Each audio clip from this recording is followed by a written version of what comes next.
Olá, meu querido jovem, meu querido irmão, meu querido amigo, a você que nos acompanha aí pelo canal do YouTube.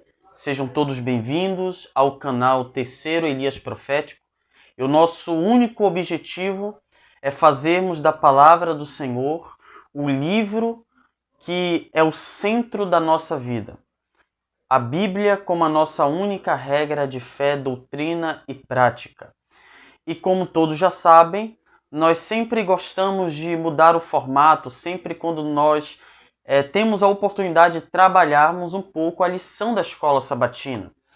Eu gosto muito de fazer em alguns vídeos, eu gosto muito de fazer ali dia por dia, mas hoje será diferente.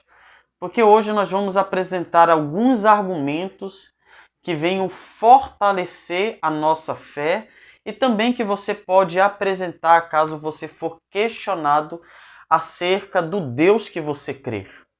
Bom, estamos na terceira lição com o tema Assinatura do Designer. Nós poderíamos mudar esse termo designer ou design inteligente, que está muito famoso aí no YouTube, principalmente nesses debates entre cristãos e ateus, pelo seguinte termo mais popular, o arquiteto do universo. Por quê? Porque quando nós olhamos para a criação, quando olhamos para as criaturas, quando olhamos para aquilo que fora criado, nós podemos ver que existe algo por trás daquilo que é visível aos olhos humanos. Um ser atemporal, invisível, imutável, um ser altamente transcendente, que nós chamamos Deus. E eu quero começar fazendo uma pergunta. Quando você olha para o universo revela quem é Deus? Ou o universo revela que existe um ser no qual chamamos Deus? Eu creio que sempre quando você for questionado acerca da Bíblia ou da própria existência de Deus, você precisa fazer uma divisão. Por quê? Você precisa identificar naquele que é seu opositor, aquela pessoa que tem dúvida em relação a esse tema, se ela crer que existe um Deus, se ela quer debater a existência de Deus ou a identidade desse Deus. São duas coisas distintas. Uma coisa é você debater se Deus existe. Ok, Deus existe? Então nós vamos aí para as evidências, seja por meio da ciência, onde nós vamos analisar a natureza, o universo e vamos ver se por trás daquilo que é criado existe um Deus, aponta para um Deus, para uma mente inteligente. Ou se aquela pessoa crê que existe um Deus, mas tem dúvida acerca da identidade desse Deus. Porque a natureza, a criação, nos revela que existe um Deus. Mas ela não nos revela a identidade desse Deus. Porque eu posso identificar esse Deus, seja por meio de Zeus, por Buda, Hare Krishna, ou o próprio Jesus. Então a natureza ela acaba falhando nesse aspecto. Mas é óbvio que a nossa lição ela quer nos passar que sim, existem fortes argumentos para a existência de Deus e também quando você olha para a natureza, você identifica que existe uma mente inteligente ou um designer inteligente. E é óbvio que a lição pede para lermos o capítulo 1 e o capítulo 2 do livro de Gênesis. Mas eu quero citar apenas o versículo de número 1 do capítulo 1 do livro de Gênesis, que diz: no princípio criou Deus os céus e a terra. Esse texto ele é fenomenal para a nossa compreensão e também diferenciar a leitura de Gênesis com as visões culturais que existiam acerca da criação nos tempos de Israel. O que diferencia um relato de Gênesis para os relatos ali dos cananeus, dos semitas, dos babilônicos acerca da criação? Primeiro, enquanto o mundo pagão propagava a ideia de que os deuses foram criados, Gênesis, por outro lado, nos revela que Deus criou todas as coisas. Que o Deus bíblico, o Deus que aparece em Gênesis, é um Deus que cria, não Deus que é criado. Esse é o primeiro aspecto. O segundo aspecto está direcionado à humanidade. Enquanto nos outros relatos você percebe ali deuses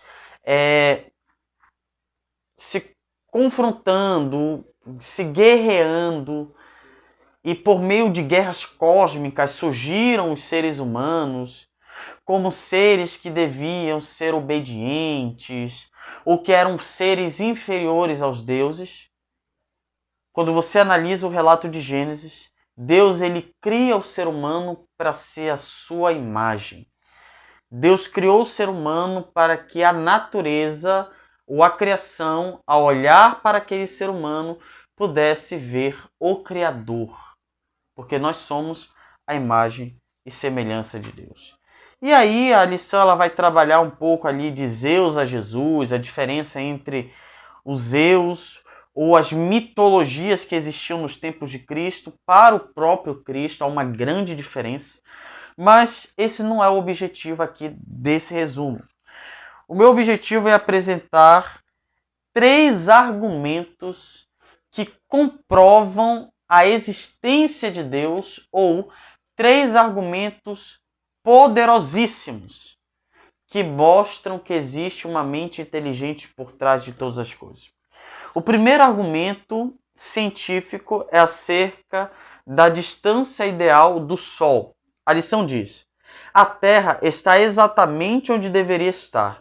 Se estivesse um pouco mais longe, o planeta seria frio demais e os oceanos congelariam. Se estivesse mais perto, o calor intenso tornaria a vida insuportável. A vida depende dessa distância perfeita, um detalhe que sozinho já nos convida a refletir. Esse é o primeiro argumento. Segundo argumento é acerca da gravidade. A gravidade certa na medida certa. A lição diz: a gravidade da Terra tem exatamente a força necessária para sustentar a vida como a conhecemos. Se fosse significativamente mais forte, a atmosfera poderia reter gases indesejáveis como metano ou amônia em concentrações potencialmente tóxicas. Se fosse mais fraca, seria difícil manter uma atmosfera densa. Então veja como tudo é minuciosamente perfeito. Esse é o segundo argumento que está relacionado à gravidade. O terceiro argumento é a força exata da Lua. A gravidade da Lua exerce um papel essencial na estabilidade do nosso planeta. Se sua força fosse significativamente maior, as marés seriam muito mais intensas e poderiam causar grandes inundações em regiões costeiras. Se fosse menor, a inclinação do eixo da Terra se tornaria instável ao longo do tempo, afetando profundamente o clima e a regularidade das estações. O delicado equilíbrio que torna a vida possível depende da interação precisa entre a Terra e a Lua. Então, esses são os argumentos acerca do design inteligente. Dentro desses argumentos, o que nós poderíamos resumir?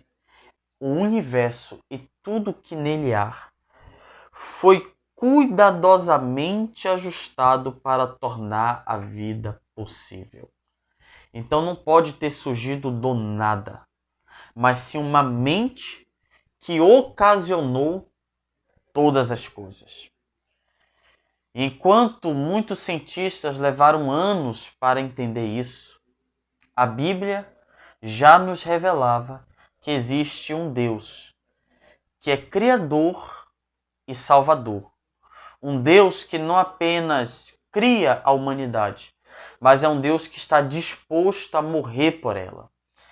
E diante do relato de Gênesis, muitos se dobraram diante da maravilhosa demonstração do poder de Deus, que está contido em Gênesis capítulo 1 e capítulo 2. Eu quero me dirigir a você, jovem, que me ouve nesse momento. Esses relatos são fidedignos, históricos e reais. Um cristão que nega a literalidade de Gênesis capítulo 1 e Gênesis capítulo 2 não pode ser considerado cristão. O livro de Gênesis é um livro científico, mesmo que muitos neguem isso, mas é um livro científico que tem sua literalidade e é histórico. E nós que somos cristãos precisamos crer que uma mente criou todas as coisas e que por meio de um casal veio a humanidade. E muitos se dobraram, como o ateu Anthony Flew, que reconheceu que existe uma mente por trás de todas as coisas. Veja o que o espírito de profecia nos revela. Precisamos saber que existe um braço todo-poderoso que nos sustentará e de um amigo infinito que tem compaixão de nós. Necessitamos nos agarrar a uma cálida mão e confiar em um coração cheio de ternura. E exatamente assim Deus se revelou em sua palavra. Aquele que mantém os incontáveis mundos na imensidão do universo também se preocupa com as necessidades do pequeno pardal que, sem qualquer temor, eleva seus humildes gorjeios. Que Deus nos abençoe. Vamos orar? Pai Celestial, mesmo que o mundo negue a literalidade de Gênesis capítulo 1 e capítulo 2, como cristãos que cremos na Tua palavra, que possamos, Senhor, reafirmar a nossa fé, mesmo que isso nos custe risadas, preconceito ou desprezo. Mas, Senhor, bem-aventurados são aqueles que depositam sua fé em Tua palavra e aqueles que depositam a fé em Ti, que é o soberano de toda a criação. Deus, que possamos confiar em Ti plenamente e que o Senhor possa cuidar da nossa vida, cuidar de cada um de nós, assim como o Senhor cuida deste vasto universo, em nome de Jesus. Amém. Que Deus te abençoe, meu jovem. Eu te espero no próximo estudo da lição da Escola Sabatina, que vem com o tema geral Apologética, a verdade em tempos de dúvida.